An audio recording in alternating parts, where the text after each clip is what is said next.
По правде сказать, я очень горжусь, что ты есть, честное слово. Чтобы быть мужчинам, много надо, хлеб, соли кушать. Мужчинам быть это очень трудно.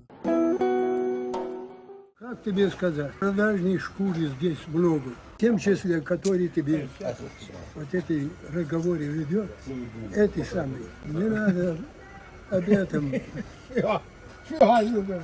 Кто будет тогда шейтаном бороться?